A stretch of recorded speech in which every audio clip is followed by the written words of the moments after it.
Hi, and welcome to another episode of the Vixen Voice. Today, we have another lovely panel discussion for you, so I can't wait to dive in.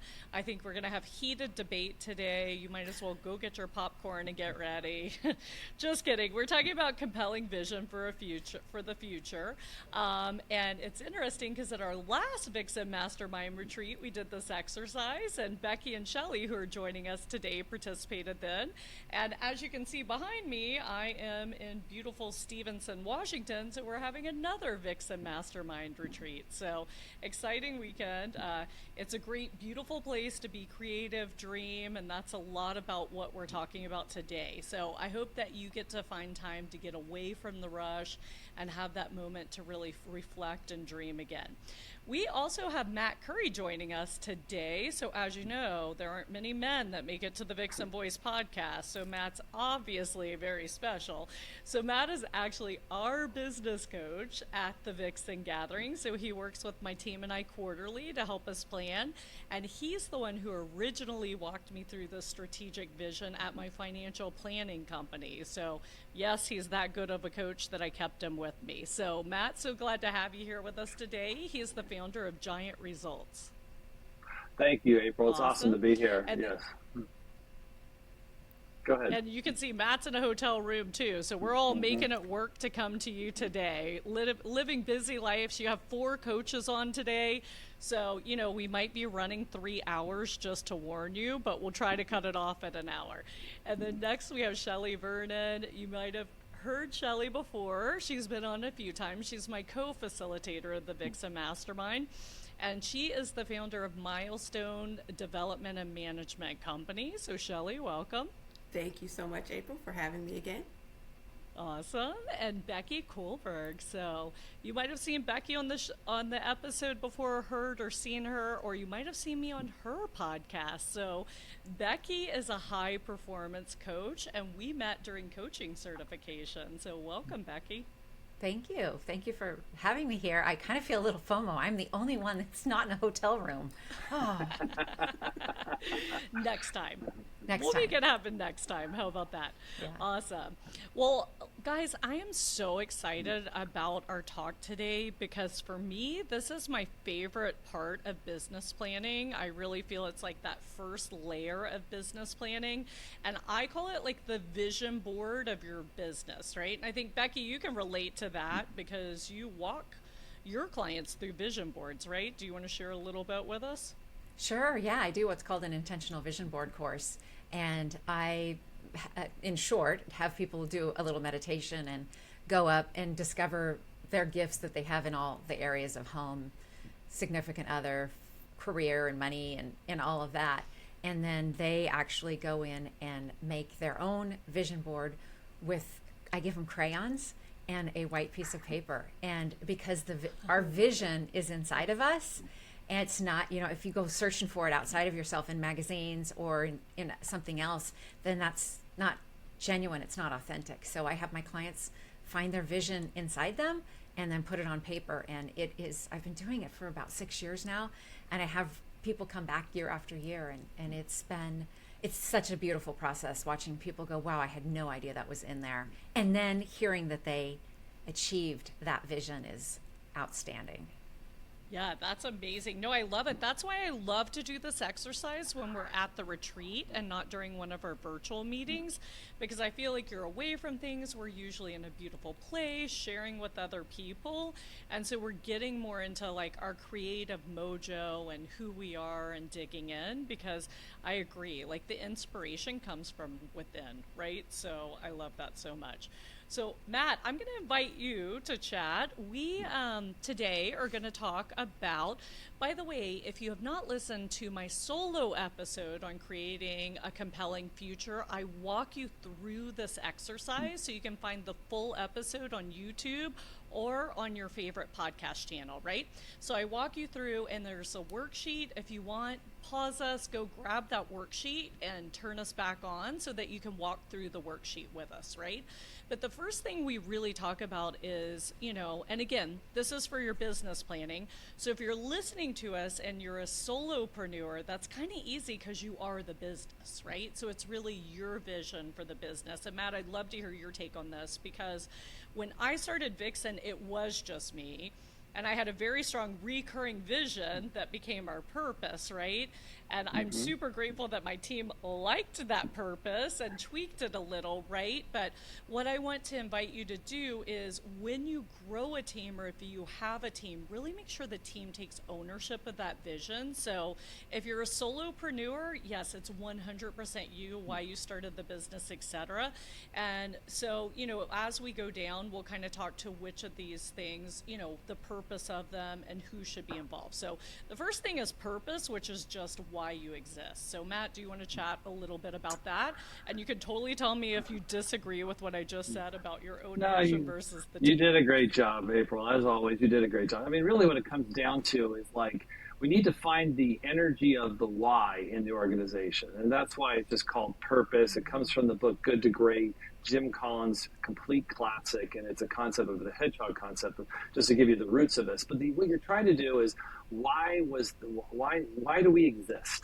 Why was it founded? And what's nice working with April 2 times now under 2 different companies is we're able to find a really powerful why, because it's that unifier that we need that brings us the organization, because this organization usually has a bigger purpose, and sometimes it's really underlying, but in that underlying, we can discover it together. So what's kind of neat is, like, working with you, April, we got started organically right at the beginning. And I have another client the same way, right at the beginning. Why is this company founded?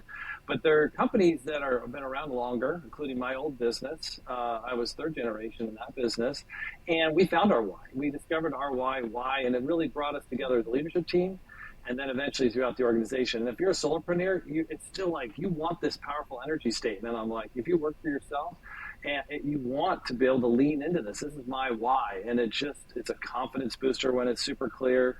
It is powerful unifier. So, yeah, April, it's a very cool concept for sure, and teams love it. I love that. And, one thing I always say is, this is kind of, well, all of this, but especially this is your North Star on those days when you're like, why the hell am I doing all this, right? When you're doing the boring part of the work, the grinding part of the work, building the business, and you pull your purpose out. And the cool thing was, when Matt and I had our last meeting with my team, Eveline, who runs our marketing, said, yeah, that's what I do too. Like, the days that, and so, that's why you really, in my opinion, you want your team to embrace it as well, because you want them to find motivation and drive. Because I think all of us, especially most of you listening are women, we really want to live a purpose-driven life. So when you have this big purpose for the team to rally around, that really made my heart feel good when I heard that from my team, not just for me. So I love that. So if you don't mind, let's stick on purpose for a little bit. So Shelly and Becky were both at the last Vixen Mastermind retreat, and they went through this exercise for the first time. So do you all want to share any kind of ahas, or how the experience was for you? Or, did you have a purpose and you redefined it? Was the first time you were really stating a purpose? Just kind of share with our audience. I'll go. So for me, we had already defined purpose for Milestone, but it actually kind of reinvigorated, and I've been toying with tweaking that purpose, because as you settle into your role as CEO, your vision grows, right? Which means that your purpose also grows. And so I've been really thinking about, we might need to tweak that, because you can get really deeper, you can get deeper into it. And I want that purpose statement to be deep and meaningful, and not just surface. I think the first version of it was really surface, and now that I'm more comfortable in my organization and my vision has expanded, I think the purpose statement needs to go deeper. And Shelley, would you mind sharing your purpose statement with us? Sure. I actually brought it up. Interesting. You even have the beautiful worksheet, huh? I do have I don't have the worksheet, but I'm going to pull it off of my website. Because it is on the website. So let's see. Awesome. And while Shelley's looking for that, Becky, how about you? I know I love telling your story because we're all sitting there in quiet think time and we're like 1 minute in and Becky like audibly gasps and she's like, oh my gosh, I just figured out my purpose. Like I've been trying to do this for years. So Becky, I'm so excited you could be on with us today because that was a super fun moment that we shared. So while Shelley's digging that up, would you share with us just kind of your aha running through this experience? So same thing, did you have a purpose to your company? You are a solopreneur. You love being a solopreneur. Like at this point in time, like that is how you plan to run your business, right? So speak to us about, what you found that day and like how you use it to drive yourself. So I'll say what my purpose statement was, that aha that you mentioned, and I'll read it from the actual sheet that I have from there. It says, be a guiding force for women who are looking to find their inner athlete. And the reason that was so powerful for me is I feel like in this last year, I turned 56 this year, and I truly found my inner athlete and didn't realize that she was in there. And so I started using that in social media as my bio. And I heard someone say, "Oh, I see you only work with athletes," and I'm like, "Okay, I get to reword that." So ChatGPT and I had a little talk, and we're rewording it, and it said, I think there's a little tagline that says, "Don't need to be athletic to apply," and so like it. I am learning because I'm learning to embrace the fact that I'm an athlete. I mean, I ran a half marathon yesterday. It was the second one Nice. in 2 weeks. No, the last one I ran a week ago. So I get to embrace that this is who I am now, and it's a mindset. It's not a physical ability. It's a mindset, and so that's really my purpose is to help women over 40, over 50, wherever they are in their life, realize that this last half of our life gets to be on purpose, gets to be better, and you don't have to say, "Oh, I'm just getting older. I'm just getting older." That's not acceptable. For me, that's not acceptable. I'm getting better. I'm getting younger, and that is a mindset. And so that's what I am looking to drive in my coaching and in my purpose and in my whole mission in life.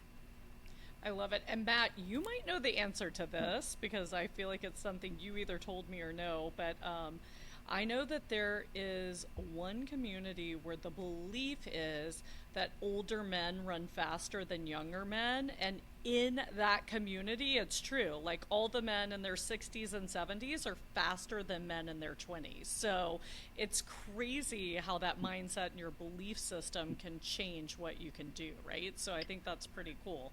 So I love it. So you're doing that for women because yeah.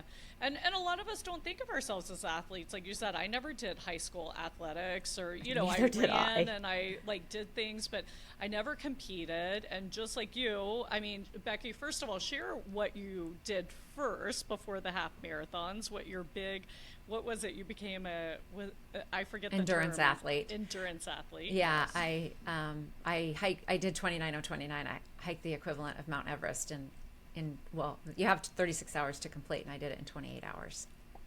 So it's kind of a big awesome. deal. Yeah. Now I'm looking at signing up for the next one next year. Ooh, I love it.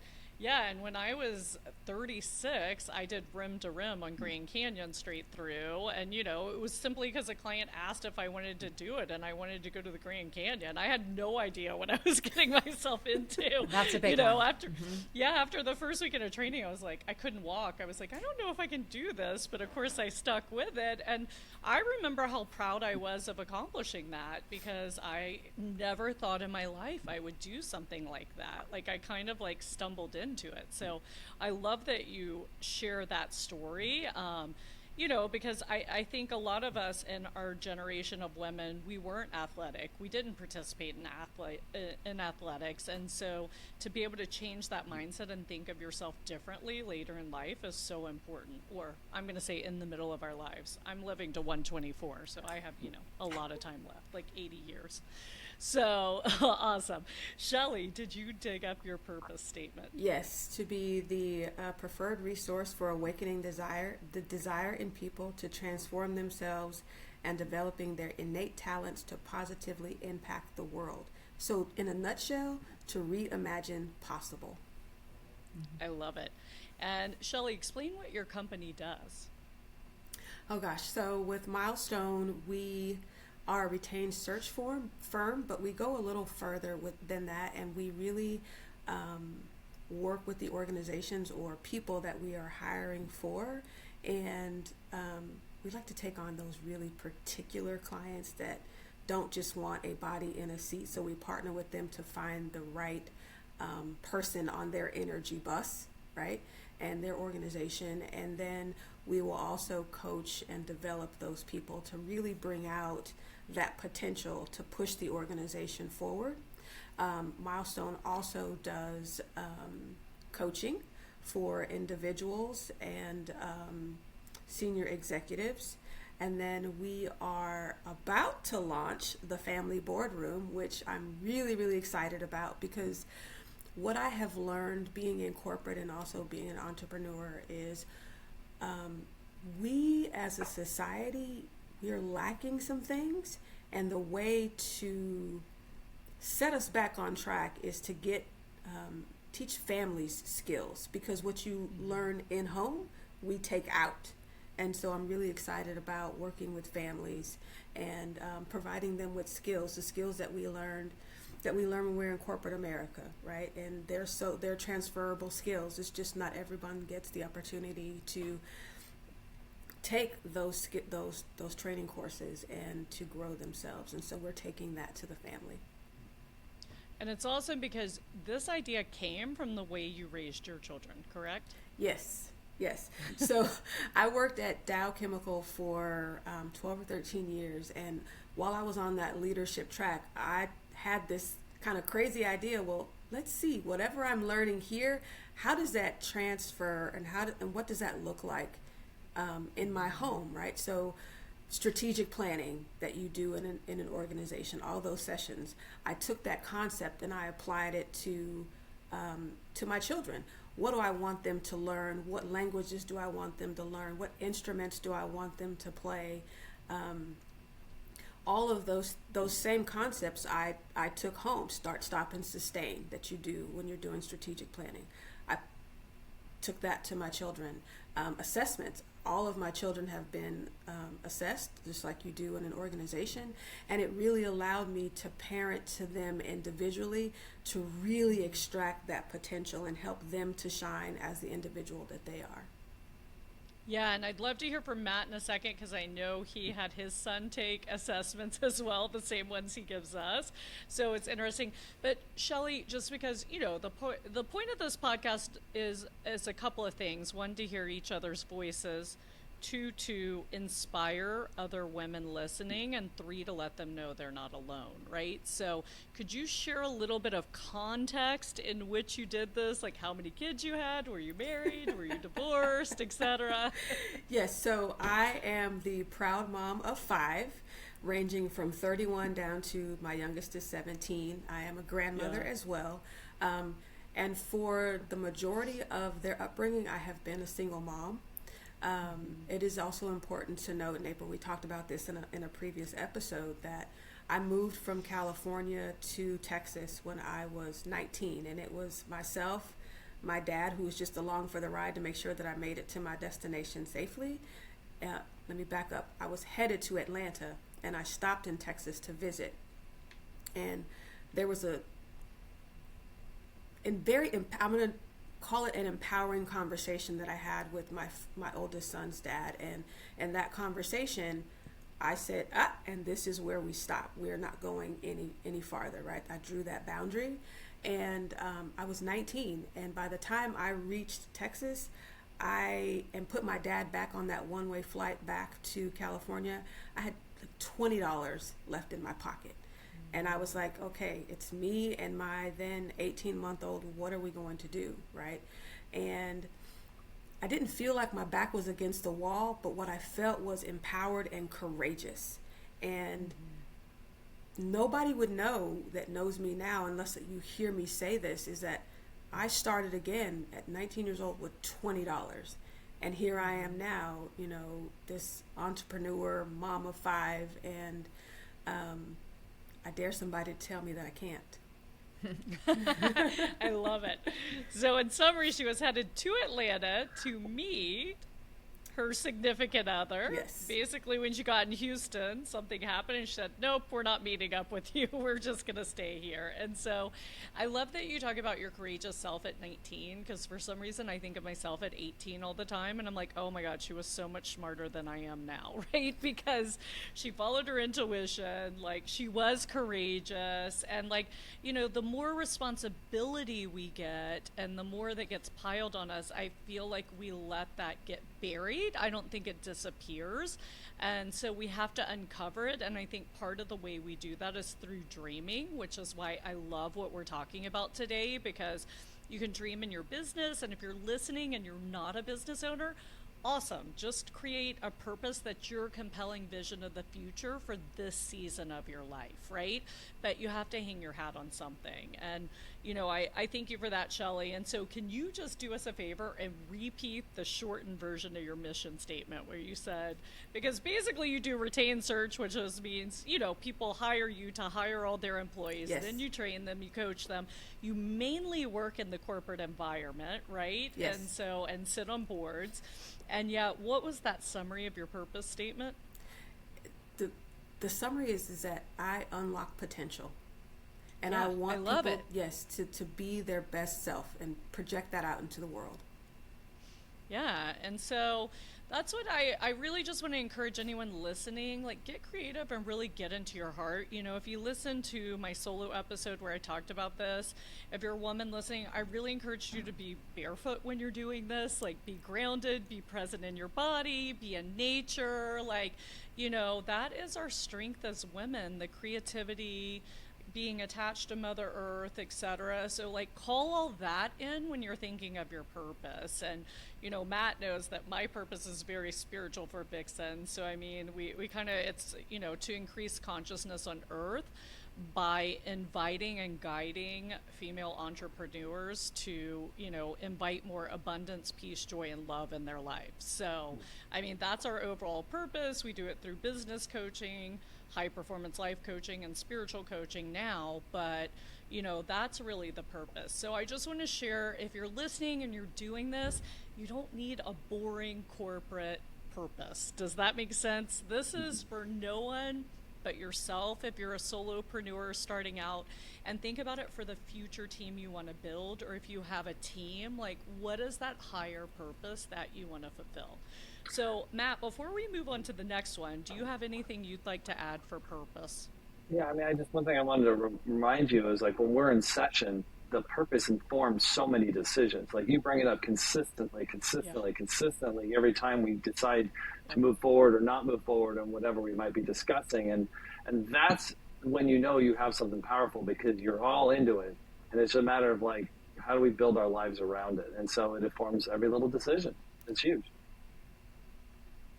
Yeah, and I think be true to yourself, because even though this is my favorite part, when we were in my financial company, I struggled with this because, you know, there were other parties involved. I had an existing team. I had existing clients. So probably I was doing a little too much people pleasing with the purpose, if that makes sense, or trying to make sure everyone was included. And, you know, you can't really fight a good fight or win the battle if you're trying to please everyone, right? Like, what is that plant your flag thing you're going to do? And so, you know, as Matt said, moving into the Vixen gathering, we were starting from scratch. And at the beginning, it was just me. So it's like, cool, here's my purpose, right? And then I was careful to hire team members that would align with that purpose. And, you know, we're constantly checking in with them. And we have tweaked it a little bit so that everyone takes ownership. But they share that purpose as well. So I just want to really encourage everyone to like reach for the stars with this one. This is like, I mean, Steve Jobs, what did he say? We put a dent in the universe, I think was the purpose of Apple, right? So this is like your big lofty purpose and what you're here on earth to do as a company. So really taking it with that. So the next one we're going to talk about is niche. And the best way I like to explain that is, this is your target audience, your target client, like the person that you are looking to serve and take care of, right? So Matt, do you want to expand on my simple definition? Yeah, I mean, in the definition of niche is what you're best at. So it's what you're best in the world at. So that's really what the definition of it is. Target market would help you find who you're targeting for your ideal client prospect, but the niche is what you're best at because it's that filter that in between. How you do it. Yeah, so your purpose is your why, your niche is your what. And that allows you to be really disciplined in what arenas you're going to play in because then you're staying to your true self. And so it's super important to your solopreneur because I think solopreneurs, like all of us, including me when I started my coaching business, you don't really know exactly who you're trying to ideally serve at the beginning until you run into the ones that you really like and want to focus on them. And this helps you get there. It might take several iterations. I think the why is a little bit easier. The what is not bad, but the niche is super important for just the clarifying of what you're best at, like who you are. It is a bit of like who you're trying to serve, but it's like, but what are you best at in serving them? Interesting, because I think by the time we got to defining this for Vixen, I already knew who we were serving. So in my mind, the concepts are combined. So I like that you clarified that and talked about it. So Shelly and Becky, would you like to speak to your niche or niche? First off, Matt, yes. The purpose is the why and the niche is the what. That was like simplified, yeah. Like when you make it easy. It's like literally hitting the easy button right there. To be clear, April, do you want to know my niche or do you want to know what I think about the niche? Either one, whatever you'd like to share. Okay, so I heard this. I'm sure you guys have heard it too. If you advertise to everyone, you advertise to no one. And at first I was like, that can't be right. I just don't think that's right. Come on, man. And guess what? It's right. So I feel like it's partially right. You can be genuine, authentic, and share yourself, and you're going to automatically attract your people. Are those the people that you want to work with? Then you get to really narrow down your niche of, okay, who do I want to work with? And for me, it's my personal demographic, over 40 women who are looking to like move up to their next level. What's their next level? Maybe they're empty nesters. Maybe their kids, they're looking to try a new career, change careers, or even retire. What's next for them? That's I think this is the first year of my life that I've really looked at it like, wow, I'm like 4 years from 60. What's next? And I love that you said you're going to live to 124, April, because I don't really think about how long it's going to be out. And so I want to work with women who are in this like transitional place in their life of what's next and how do I figure that out? So that's what I just like to help with that phase and make the next part even better than the first part. I love it. Yeah, Matt and I are both in Strategic Coach with Dan Sullivan. So Dan's not our coach. We're with Chad. I have been in Dan's class, but that was a concept Dan came up with, the life extender exercise, which really challenges you to think that you're going to live longer. Because basically he asks, everyone has a number in their head, and I didn't know until I was asked, and my number was 95 because my great grandmother died at 96. I don't know why, I just always had that in my head, but till I was asked, I didn't know, right? And then the exercise is, okay, well, how do you feel the year before, right? Because if you think about it, no one thinks high achievers like us, like driven entrepreneurs, you never think that you're not going to be in a good state. So it's like, well, I have lots of friends, I have health, etc. And then the question is, well, if you're living that life, are you really going to die the next year? So how many more years? And I might be butchering this, but we'll have in the resources Life Extender book with Dan Sullivan, so you can grab that. I highly recommend. What I loved about it for me, then my number went up to 124. It gave me more patience. Like, I wasn't on such a strict timeline anymore, right? Because if you think about it, I'm 47 now. Well, I'm only a third of the way through my life. So instead of thinking of the next half of my life, I almost think of my life in thirds. So, like, I get like more playtime, if that makes sense. So I love that. That might be a great thing with your coaching clients, Becky, because we're talking about find your inner athlete. Awesome. So Shelley, how about you? So interestingly enough, please. When I was meeting with my team this morning via Zoom, we had this lengthy conversation about this topic, and my executive director kept saying, "But then you're whittling down and you're letting people, you're taking people out." And I said, yes, exactly, right? Especially talking about the family boardroom, because you have to understand and be unafraid to lose people. So really the conversation when you're talking about niching is fear and releasing fear, because sometimes people are afraid to niche down because, but I'm going to lose people. But it goes back to, Becky, what you just said. Like, if you kind of try to market to everyone, you're marketing to no one. And we really had to shift that mindset this morning about niching down, because for Family Boardroom, I was like, okay, one, they need to have disposable income, right? They need to have this desire to want to do better, to be better, to present themselves to the world better inside and outside of their home. And there was some pushback, but I wanted to go through that exercise because we needed to realize there was some fear there within my team. And if you have that fear within your organization, it's going to show, right? So let's talk about the fear. Let's push through the fear and now really niche down. So yeah. I love that, and what Matt added to it, so it's like you can't serve everyone and you can't do all things to all people. So really, what do you do and for whom, right? So like really focusing in on what you're best at. Because the other thing is, the way I look at things is, because we just tweaked this a little bit in our company, and it's because, I'm not the best person to do these things and serve this group. So I want to be doing things and serving people that I'm really good at, so I'm bringing value, right? So I don't look at it from an external view. I look at it as, if I'm driven by giving value and doing the best I can for someone, I have to be honest and say, hey, this is not the best thing I do, and you're not the best person for me to serve, right? Because we're not doing anyone any good when we're not clear about that. Like, we're not truly serving. So I love that. And I like that Matt reminded me and brought a new spin today. So thank you, Matt. Anything to add for you, Matt? No, I think you guys have it nailed. It's just because what's so fun to watch all three of you is you have energy behind it. I'm obviously watching the energy. It's what you talk about. You are my leading client that talks about energy the most, which is fantastic. And the team members carry it forward. And, and that's what it's about. So no, you're good. You nailed it. That's so funny. You're going to laugh, Matt, because I had a guy friend of mine the other night who cares about me a lot. Like, he's one of my good friends. And he was, like, trying to talk to me about my dating life. And he was like, you have to think these things through, April. Like, I was kind of getting schooled.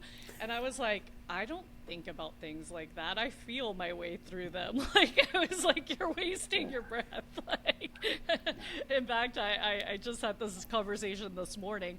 Someone was reading mindset, and I'm like, okay, I think mindset's important, but I think there's a level above mindset, right? So some of my clients, like, that's why it's important to know your clients. I'd love to go back to assessments, because some of my clients need the mindset work, right? Like, that's where they are, and that's what's important. Some of them we can circumvent and go up here, or some of them we go up here and we go here. But yeah, that's so funny that you say I'm the one who talks the most about energy, because Shelley's probably laughing because it's like what I talk about all the time. Yes. So fun stuff. Well, I want to be totally free. So if people don't like it, then, they're liberated to exit my life or business. I love that. I love it. Yeah. Well, and again, you have to serve the right people. So it's so nice to be like unapologetically yourself. Like, and I think, Becky, that's really what you're helping your clients do, right? Like, I mean, because that really is the next phase of life, in my opinion, is being who you truly are, right? Unapologetically. Finding your authentic self. Something came up for me as you were Yeah. talking about that, about if you advertise to everyone, you advertise to no one. I was on a website recently, and they offered a coaching program. It was a high-end coaching program, and they said there was a little section that you could click on. Who is this for? And they were so specific. This is for CEOs. This is for executives. This is for business owners. They were very, very specific. I knew what kind of a client they were looking for. If they had just said everyone, it wouldn't have felt specific. It would have just been, where for me, even though I could be in that category, I could be like, well, I think it is for me. So I'm going to jump on this. And so it's almost like a personal invitation. This is for you. And so I think when you speak that in your message, who is this for? Who do I like to work with? Who would benefit from my program? This is who it is. And when you describe, and people can go, oh, that is me, I could benefit from that. Yeah, my favorite. So we have marketing consultants that we work with right now to help us because we're looking to do advertising on digital media, and so my team and I really want to do it ourselves. So we're authentic, but we need someone that has the know-how behind it, right? So I was sitting in this like class because you get on and show them your ads and stuff, and they give you feedback. So I was sitting in this class, and this woman's like I'm looking for 5 busy entrepreneurs who travel a lot and need to drop 3 dress sizes. And I was like, me, can I have your number? Right? Like, it was like, this is a no-brainer. You're speaking my language, right? So I think we're always so scared, but then like, who's the person you can really serve? And they're so excited to be seen, like, especially if your audience is Gen X. Like, Gen X is so not seen in advertising, right? So if you that's why a lot of times I'll say, I'm working with Gen X female entrepreneurs, because a lot of times, it's the same issues, it's the same mindset, it's the same socialization we've grown up with, and it's just a very cohesive group when we get together. But I love that. All right, so we're going to move to the next one, which you guys know how much I love personal core values, but today we're going to talk about your company core values. And again, for me, this was really interesting because at the beginning of Vixen, it was just me, and Becky, your company is just you. So I'll be curious to hear from you if these two concepts are distinct or the same for you.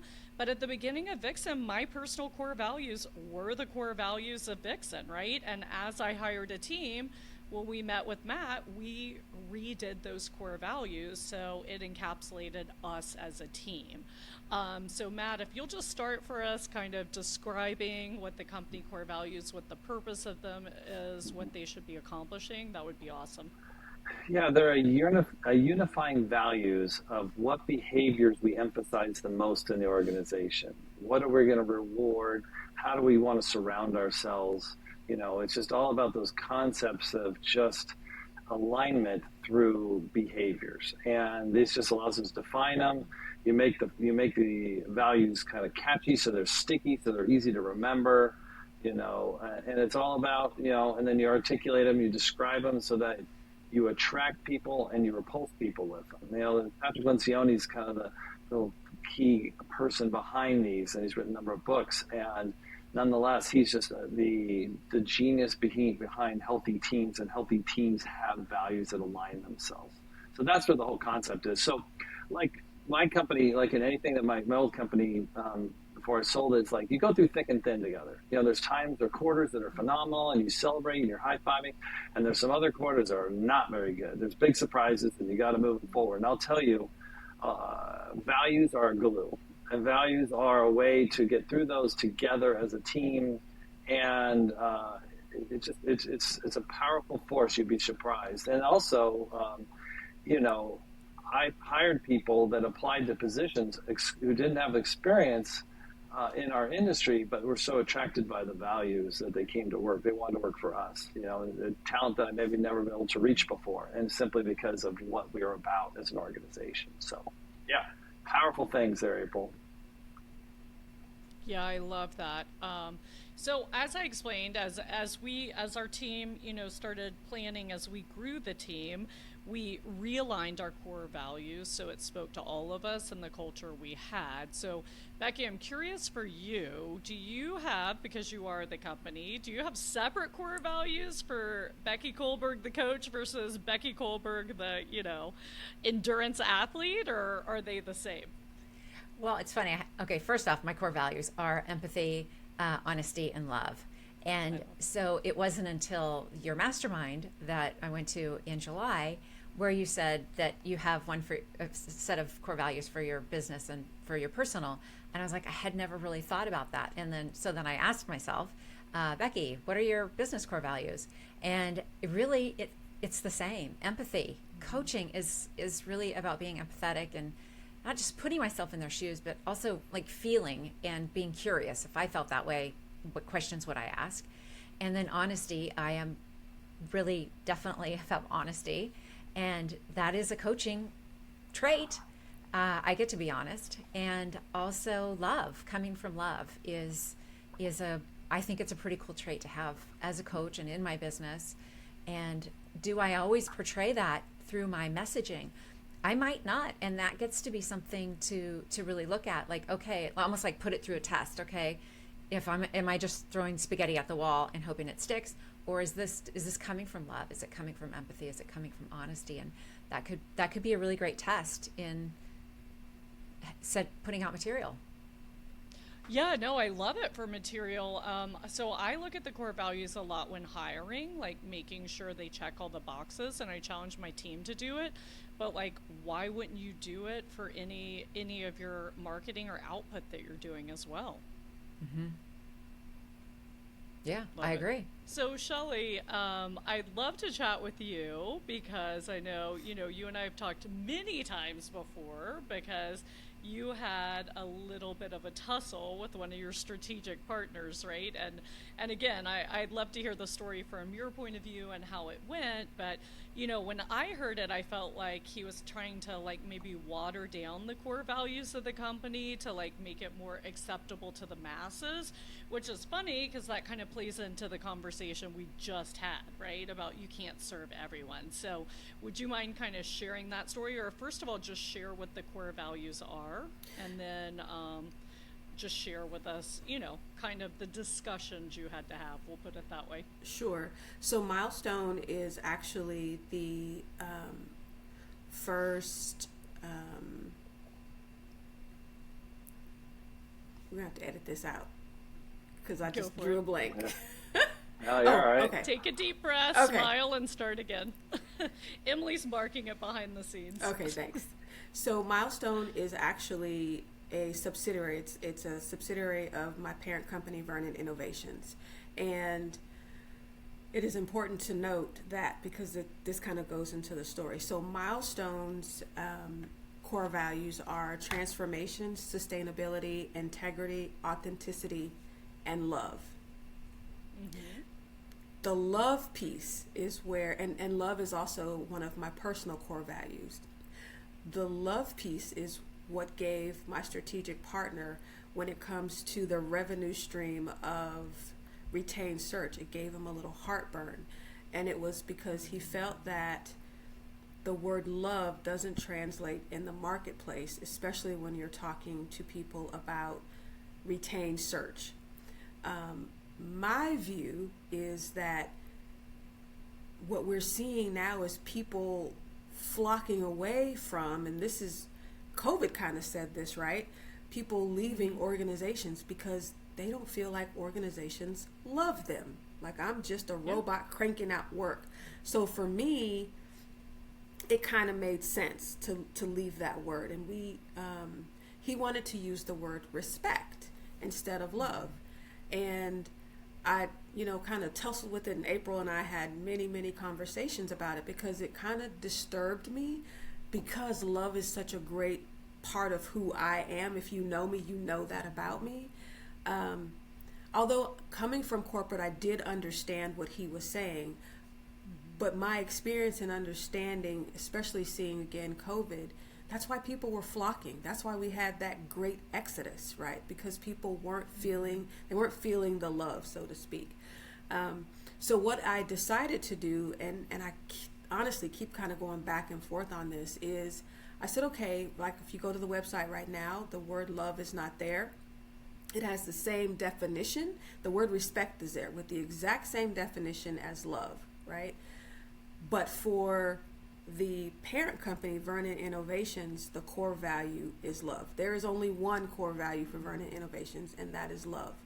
Because I think everything else flows from that. The way that I speak to you, the way that I treat you, the way that I do business, the way that I partner with you, all comes out of how I express myself and how I want my organization and the people within my organization to express and present themselves to the world. So you know what's interesting, because we like to keep it real in the Vixen Voice. So what came to me when you were talking, when you mentioned respect, so spiritually, men should have respect and women should have dignity. So if we're listing respect, are we leaving women out? Or are we leaving the feminine essence out, right? So that might be something you might want to just like think about and, and digest. But I don't know, that came to me. So we'll see how this plays out. I can't wait to hear the next version of the story. But, this points out that you want to have these real conversations with your team, right? That's a healthy team to have conflict and discussions and have to come to a decision. And I love it. And Matt has our team listening to the 5 dysfunctions of a team from Patrick Lencioni now. We did his assessment, learning about all of our geniuses. And I will share with you, this is a little off topic, but Matt, I haven't even had time to tell you, but Matt knows one of my goals for Vixen was to replace myself as the CEO, because I don't want to run the company. I just want to have these conversations, do my coaching. I want someone else running the business. And listening to this book, the CEO, all she's doing is coaching the team. So I had this aha, I go, I can do this. I don't need another CEO. I just need the right people around me to do the things that I can't do, right? So it's really interesting how these things evolve over time. From day one, that's been a goal of mine. And suddenly I'm like, oh, well, we don't need to replace me. I think I can handle this.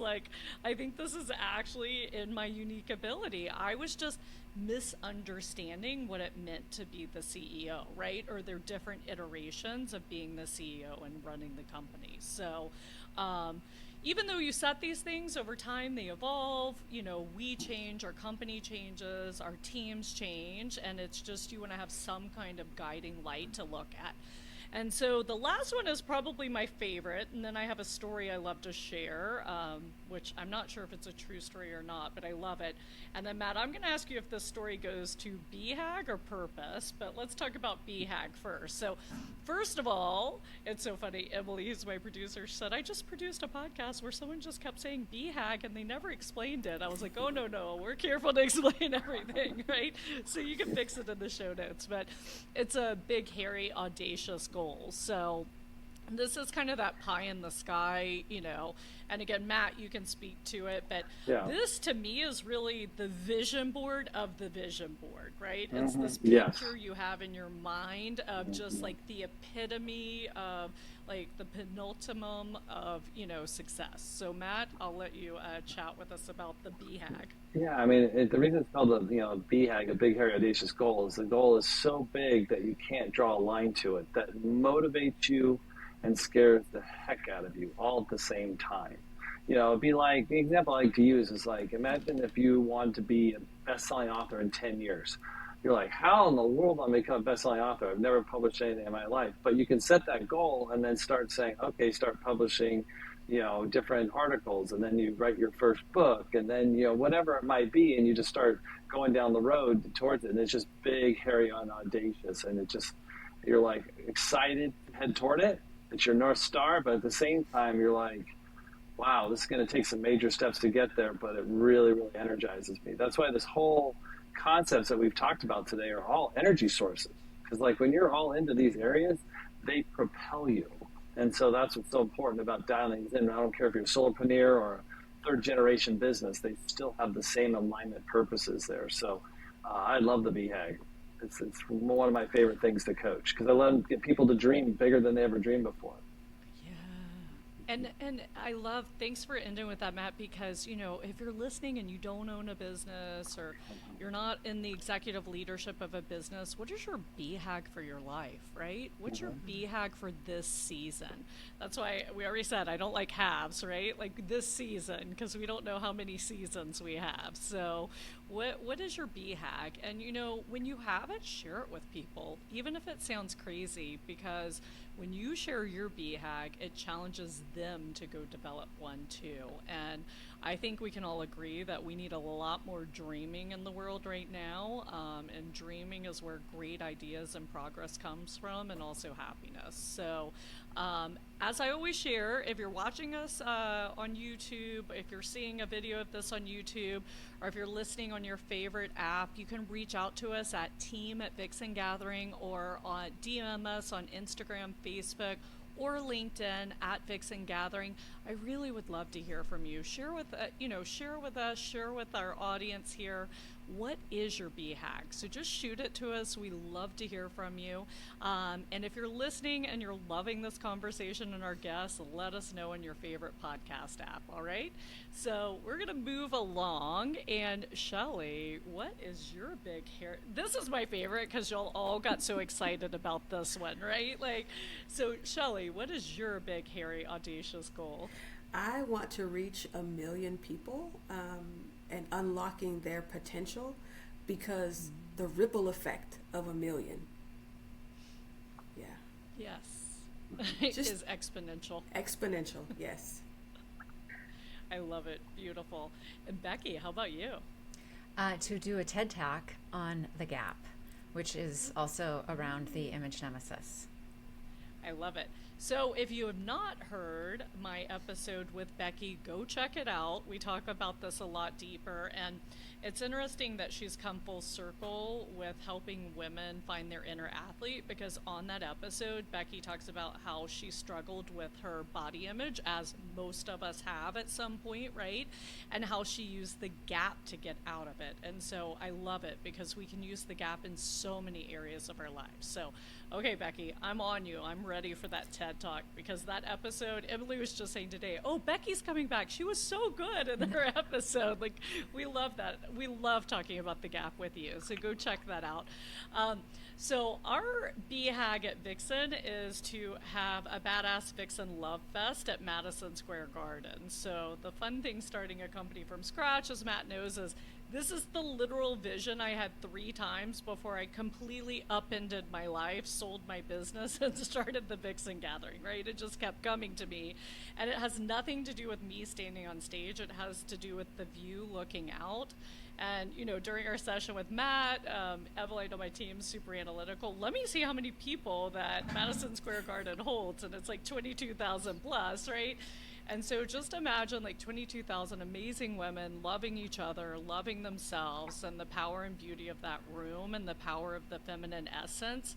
And just like Shelly said, the ripple effect when they left there, right? Like spreading that feeling and spreading that vision. So that's ours. And, you know, this one's so fun. There's another woman in our mastermind, Bex, who's a photographer. She just got here today, and hers is to have one of her portraits in Vogue. So she's a photographer, so that's a pretty cool one, right? And I just thought everyone got super creative because we were in an environment that gave you permission to reach big. And I'm going to tease Becky because she has changed hers, and I'm supportive of hers because I love her when she talks about the gap. But Becky, you had one before that, so can you share that just to give people ideas of how big they can go? What was my... Oh, to speak on stage with Brendon Burchard and Tony Robbins and Mel Robbins. Yes. Yes. Yeah. That is my... I'm gonna change one word in that BHAG. That is my big hairy ass goal. That is the big one. Yeah. So that's after the TED Talk, right? Yes. Yes, I that's like after it. the TED Talk. So the TED Talk is the stepping stone. So, Yeah. the cool thing is this is your dream goal, but I mean, once you have it, what's the smaller version of it that you're going to do now, right? And then what's the next bigger version and what's the next bigger version? Because if you're an entrepreneur or business owner, you probably need that constant like fuel driving you of what's next, right? So it's the way you go up that ladder of what's next. So I love that. So Matt, here's the story I'm going to share with you. So apparently, and I've used this when I've done keynote speeches before because I love it, and it just talks about like unity of a team on a mission to do one thing. And it's when President Kennedy was supposedly touring NASA, and he stopped, and there was a gentleman, mopping the floors, and he walked up to him and he said, "Oh, sir, what's your job around here?" And the man looked at him and said, "Oh, Mr. President, so nice to meet you. I'm here putting a man on the moon." And I just think that story is like the epitome of your team rowing in the same direction, right? So I love that. Have you heard that before, Matt? Oh yes, for sure. It's a common story that people use Yeah. because it's powerful because it is that connecting piece of all parts of the organization contributing to that. Because the point of having a BHAG as an organization is to get everybody's energy connected to it and going toward it. So we would share our vision every quarter with the entire organization, and people are. I mean, sometimes you might discount who would be curious, and you'd be surprised at who would come up and ask questions about it, where we're going. How we're going to get there, excited to be a part of an organization trying to go somewhere. Because think about all the people that work at places where they have no idea where this place is headed. Where are we sailing to? And then to be an organization that we're asking all of you to participate in this because we need all of your energies committed to this. And we need your input to help make it better. Just raises the engagement. And I don't care if it's April, your business, and where we are today, keeping that team super engaged for that BHAG is huge as we review it every quarter. To companies that are bigger, and where we're going to end up, is going to be amazing. And having that as a unifier. And also think about it in your hiring process. Imagine sharing your BHAG with somebody you're looking to hire. I mean, most people don't get that kind of information. And then to see what their response is, especially over multiple interviews, it's great to see, and helps you maybe see a little bit of the insight of what they're about too.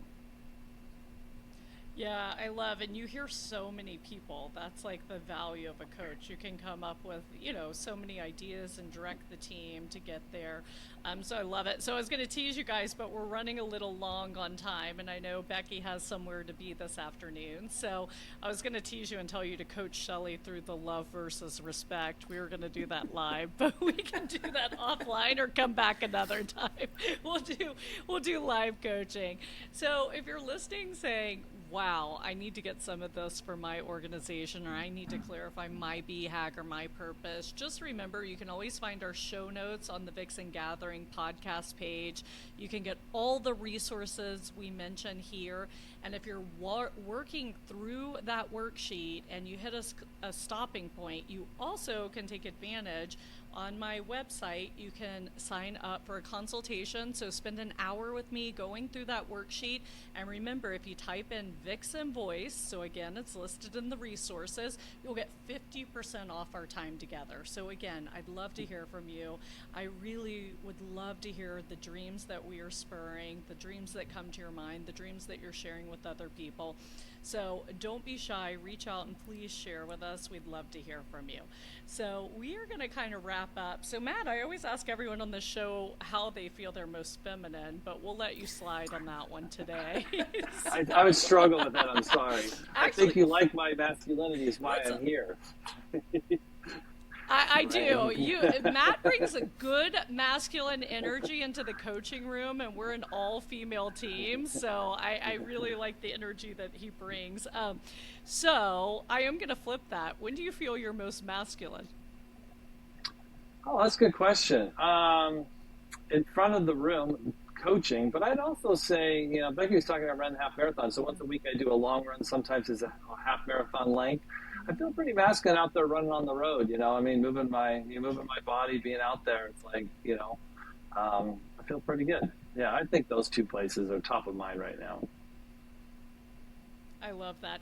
And one more thing I'd love to touch on before we hopped off is, Shelley, you talked about giving your kids assessments, and Becky has a son in college, and Matt, your son's off at college, and so any other tips for how you've taken your coaching business to help with your parenting skills? Because Matt, I think your son's taken all the assessments as well, right? Yeah, so far he's taken Colby and Working Genius, and it's been really neat because Colby helped validate where his career ambitions are, so his energies for action fit. He did a little neat little consultation directly with Colby, even though I've been certified, but sometimes it's nice to have a third party versus dad, and then Working Genius, he was my experimenter. So when I got certified, I had to figure out who can I get really quick on the fly to take this thing so I could do an interpretation, and my son was available, so he did it and asked him how he felt, and he felt it was a perfect fit, and and he's pretty picky, so I thought so I think he walked away with more clarity than a typical recent 20-year-old would get, for sure.